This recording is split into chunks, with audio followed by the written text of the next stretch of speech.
Assalamualaikum warahmatullahi wabarakatuh. Selamat malam, berjumpa lagi dengan Ki Kampak di acara stand up komedi tunggal.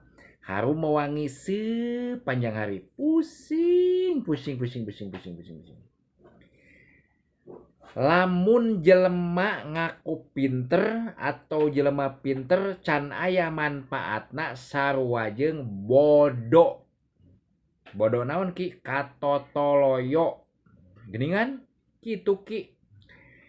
Ayeuna lamun jelema pinter kudu aya manfaatna. Manusia itu kudu berguna jeung manfaat dengan sesama manusia gitu nya. Ulah jelema pinter manfaatna eueuh boga ilmu disidem ku sorangan. Pamikirna kieu menang mahal ieu teh ilmu teh menang mondok mang tahun-tahun. Lamun diajarkeun gitu nya jadi guru ngaji ngaguruan nyaah ilmu teh di mumurah tah ieu kacida bodoh katotoloyo. Lamun jelema pinter mah kuduna bisa ngajarkeun, bisa nyaangan kanu jelema-jelema bodoh.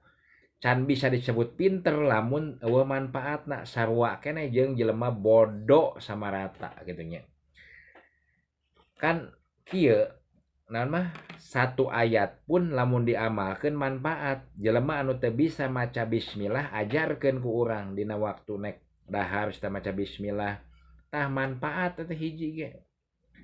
Ulah sampai nyaho tapi diantep wae kitu nya.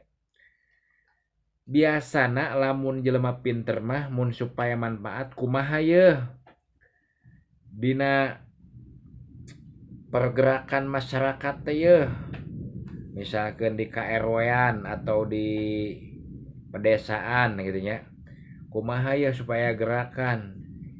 Wah, kreatif. Lamun misalkan aya Agustusan geus teu kudu disitah nyieun.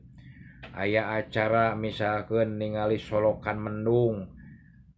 Ayo inisiatif gerakeun. Ai jelema bodoh mah naon? Nurut biasana kanu pinter teh. Lamun nu pinter na cicing wae moal bisa gerak rakyat leutik mah. Kadang-kadang ningali solokan mangpet ge hicing wae. Kunaon? Akibat eueuh nu nyitah padahal mah ai solokan mangpet mah ai beusi hujan gede mah guarkeun we. Teu kudu ngadaguan gempungan jeung gorol wae. Tah eta mah prinsip Ki Kampak kitu nya. Oke, cukup sekian dan terima kasih. Assalamualaikum warahmatullahi wabarakatuh.